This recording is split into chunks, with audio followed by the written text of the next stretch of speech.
चौधरी परवेज इलाही 2 मुकदमात में बरी, एक और में गिरफ्तार। एंटी करप्शन ने पीटीआई सदर को जाली भर्तियों के केस में गिरफ्तार कर लिया। तर्जुमान एंटी करप्शन के मुताबिक साबिक वज़ीर आला ने पंजाब असम्बली में ग्रेड 17 की 12 गैर कानूनी भर्तियां की। परवेज इलाही करप्शन केसेस में मुलविस हैं। बरीयत के अदालती फैसले चैलेंज करेंगे। गुजरांवाला की अदालत ने परवेज इलाही को करप्शन के 2 केसेस में बरी करने का हुक्म दिया था। मीडिया से गैर रस्मी गुफ्तगू करते हुए परवेज इलाही बोले, मैं पीटीआई नहीं छोड़ रहा, मुझे कुछ भी हो जाए अपने मौके से पीछे नहीं हटूंगा।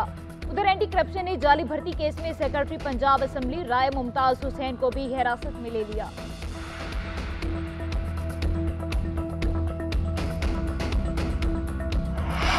पहले करप्शन की रट लगाई हुई थी। अब परवेज इलाही को पंजाब असम्बली की भर्तियों के भोंडे केस में गिरफ्तार कर लिया गया।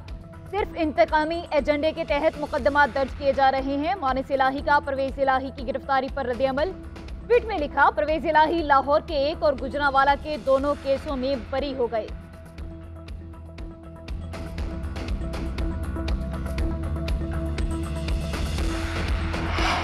परवेज इलाही के लिए काफली के रास्ते बंद। चौधरी शाफी हुसैन का परवेज इलाही को अपनी नई जमात बनाने का मशवरा। कहा, परवेज इलाही बतौर फैमिली आना चाहें तो वेलकम कहेंगे। 9 मई के शरपसंद वाकयात में मुलविस तमाम अफराद के खिलाफ कार्रवाई होनी चाहिए। हकीकी आज़ादी का ढोंग रचाया जा रहा है। हकीकी आज़ादी तो 14 अगस्त 1947 को ही मिल गई थी। चौधरी सरवर ने कहा, किसी सियासी जमात पर पाबंदी नहीं लगनी चाहिए।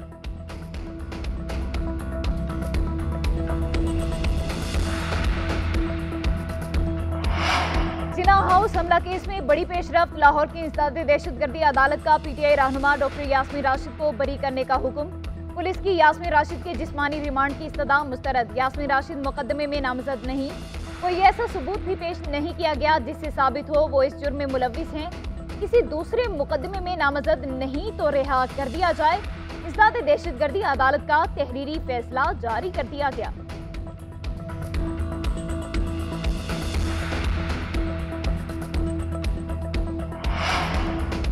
जिना हाउस हमला और जलाओ घेराव केस। लाहौर की इंसदादे दहशतगर्दी अदालत ने 89 मुल्जिमों का 7 रोज़ा जिस्मानी रिमांड दे दिया।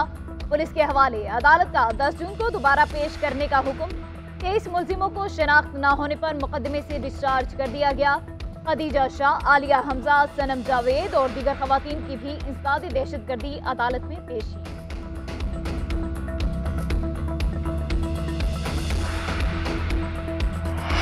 दहशतगर्दों की कोई संत नहीं होती। खवातीन की गिरफ्तारी पर प्रोपेगेंडा किया जा रहा है। जिना हाउस पर हमले में मुलविस खवातीन समेत सबको सजा होगी। कोई गुनाहगार जेल से बाहर नहीं होगा, कोई बेगुनाह जेल के अंदर नहीं होगा। दहशतगर्दों के भी बच्चे होते हैं, क्या दहशतगर्दों को भी छोड़ दें? मामले खसूसी अता तारड़ का कहना है, लीडर की करप्शन छुपाने के लिए फौजी तनसीबात पर हमले किए गए। बरतानिया से आए 60 अरब रुपए कौमी खजाने में जमा नहीं कराए गए। शहजाद अकबर को पाकिस्तान आकर मुकदमात का सामना करना चाहिए।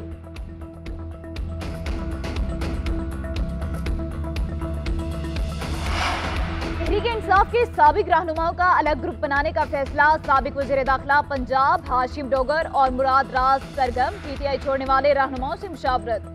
जल्द प्रेस कॉन्फ्रेंस में ऐलान मुतवक्के। हाशिम डोगर का कहना है, पीडीएम और मुस्लिम लीग नून से हाथ नहीं मिलाएंगे।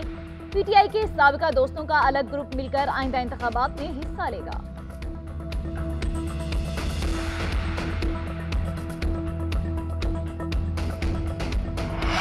आइंदा माली साल के लिए 1100 अरब रुपए का तरक्याती बजट। मुख्तलिफ सैलाब से मुतासरा इंफ्रास्ट्रक्चर की बहाली के लिए 359 अरब रुपए तजवीज़। तवानाई के 101 मंसूबों के लिए 102 अरब रुपए मुख्तस। आइंदा माली साल के बजट में सेल्स टैक्सेस बढ़ाने का फैसला। बच्चों के इम्पोर्टेड दूध पर सेल्स टैक्सेस 12 से बढ़ाकर 18% करने की तजवीज़।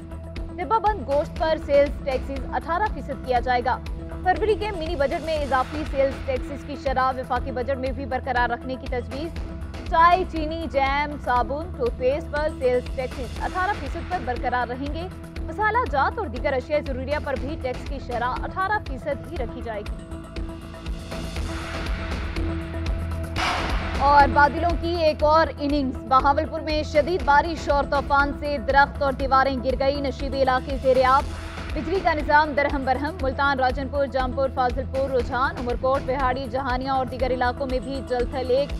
कोहलू में बारिश से नशीबे इलाके ज़ेर-ए-आब। नदी नालों में तुग़यानी। झालावाड़ी से कपास, टमाटर, मिर्च की फसलों और बागात को शदीद नुकसान।